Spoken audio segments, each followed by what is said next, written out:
जय माता दी। आप सभी का मेरे YouTube चैनल पर हार्दिक स्वागत है। नवरात्रि के तीसरे दिन माँ दुर्गा के चंद्रघंटा रूप की पूजा की जाती है। माँ चंद्रघंटा राक्षसों का वध करने के लिए जानी जाती है। मान्यता है कि माँ चंद्रघंटा अपने भक्तों के दुखों को दूर करती हैं। इसलिए माँ के हाथों में धनुष, त्रिशूल, तलवार और गदा होता है। माँ चंद्रघंटा के मस्तक पर घंटे के आकार का अर्धचंद्र है, इसीलिए इन्हें चंद्रघंटा कहा जाता है। आज की इस वीडियो में आप जानेंगे नवरात्रि के तीसरे दिन माँ चंद्रघंटा की पूजा विधि के बारे में। माँ चंद्रघंटा का प्रिय रंग, प्रिय भोग कौन सा है?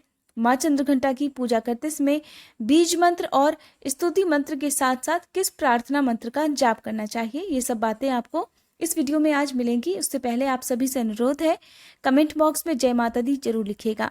साथ ही इस वीडियो के अंत में मैं आपको माँ चंद्रघंटा की आरती भी लिखित रूप में दूंगी, ताकि आप पूजा करते समय माँ चंद्रघंटा की आरती भी पढ़ सकें। माँ चंद्रघंटा का प्रिय रंग भूरा और पीला है। माँ चंद्रघंटा को दूध से बनी चीजों का भोग लगाया जाता है। आज के दिन केसर की खीर और दूध से बनी मिठाई का भोग लगाना चाहिए। पंचामृत, चीनी और मिश्री भी माँ चंद्रघंटा को अर्पित की जाती है। 10 भुजाओं वाली माँ चंद्रघंटा अपने भक्तों की रक्षा करने के लिए अपने हाथों में अस्त्र और शस्त्र धारण करती हैं और इनकी मुद्रा युद्ध की मुद्रा कही जाती है। मानो ये अपने भक्तों की रक्षा करने के लिए हर समय युद्ध के लिए तैयार रहती हूँ। माँ चंद्रघंटा तंभ साधना में मणिपुर चक्र को नियंत्रित करती हैं और ज्योतिष में इनका संबंध मंगल ग्रह से बताया जाता है। माँ चंद्रघंटा की पूजा करने से घर में सुख शांति होती है, परिवार का कल्याण होता है। साथ ही यदि किसी के शत्रु, किसी के विरोधी बहुत परेशान करते हो तो वो सब भी शांत होते हैं। माँ की पूजा करने के लिए सुबह ब्रह्म मुहूर्त में उठकर स्नान आदि से निवृत्त होकर हाथ में जल या पुष्प लेकर व्रत करने का या पूजा करने का संकल्प लिया जाता है। सूर्य देवता को जल अर्पित करके फिर आप माँ चंद्रघंटा की पूजा की तैयारी प्रारंभ करें।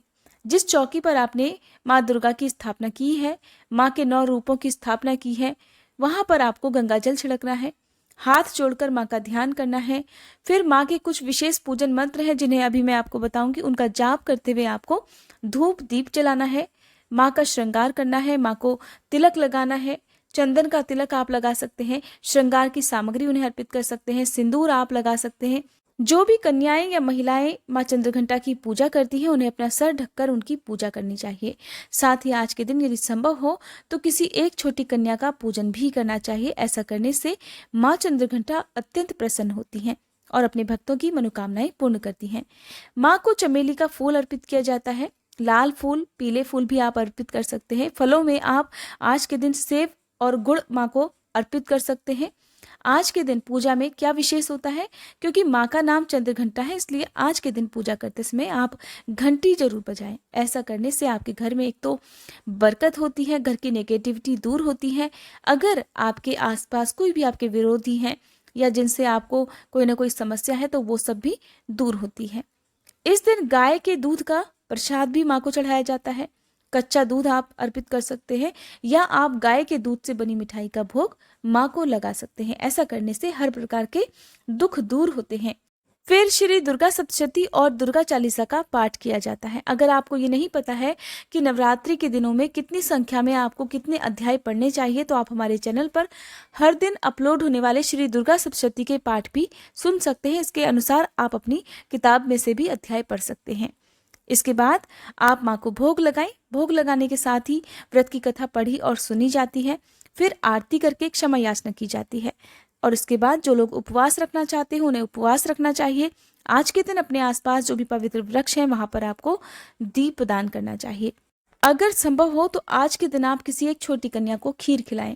ऐसा करने से माँ चंद्रघंटा अत्यंत प्रसन्न होती हैं, क्योंकि छोटी कन्याओं में माँ दुर्गा का वास होता है, इसीलिए कन्या पूजन किया जाता है।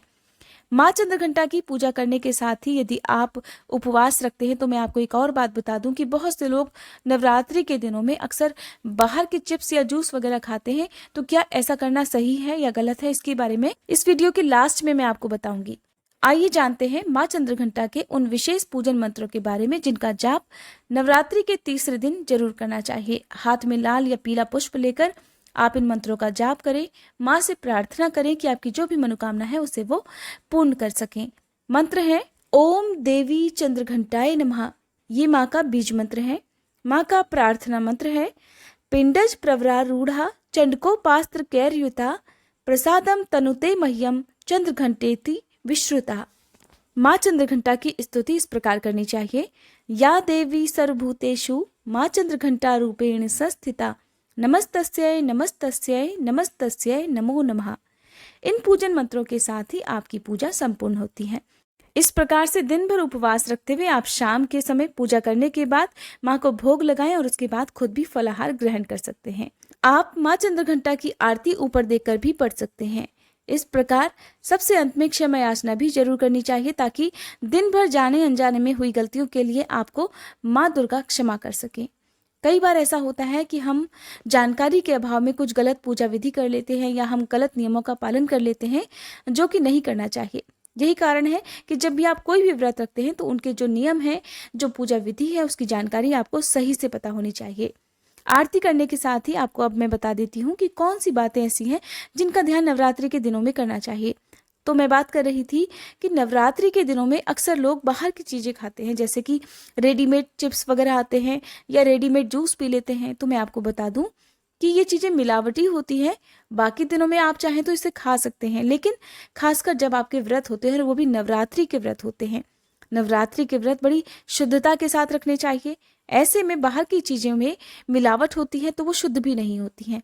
इसलिए अगर आप इन्हें ना खाएं तो ज़्यादा अच्छा रहेगा। आप घर पर ही फल खा सकते हैं, घर पर ही जूस ले सकते हैं, घर पर भी आप अपने चिप्स वगैरह बना सकते हैं जो कि फलाहार में आते हैं, सेंधा नमक के बने हुए। लेकिन कोशिश करें कि आप बाहर की चीज़ें ना खाएं। यहाँ पर मैं पैक्ड जूस की बात कर रही हूँ जो कि रेडीमेड होते हैं, लेकिन आप बाहर से ताज़ा जूस ले सकते हैं जो कि ठेले वगैरह पर आपकी आंखों के सामने बनाया जाता है। तो नवरात्रि के दिनों में आप वो जूस जरूर ले सकते हैं। और जो लोग इन सब बातों में भेदभाव नहीं करते हैं या इन नियमों को नहीं मानते हैं कि जो भोजन आप नवरात्रि के दिनों में करते हैं या जो फलाहार आप करते हैं वो शुद्ध होना चाहिए, तो ऐसे लोग बेशक जो पैक्ड जूस हैं वो ले सकते हैं। ये थी आज की जानकारी। अगर आप दुर्गा सप्तशती के साथ साथ माँ चंद्रघंटा की कथा भी सुनना चाहते हो तो आप हमारे इस चैनल पर आगे आने वाली वीडियोस को जरूर देखिएगा। अगर आप एकादशी का व्रत रखते हैं या गणगौर पूजा अगर आप करते हैं तो हमारे चैनल पर आगे आने वाली वीडियोस में एकादशी और गणगौर व्रत की कथा भी आप जरूर सुनिएगा। उम्मीद करती हूँ ये वीडियो आपको पसंद आई होगी।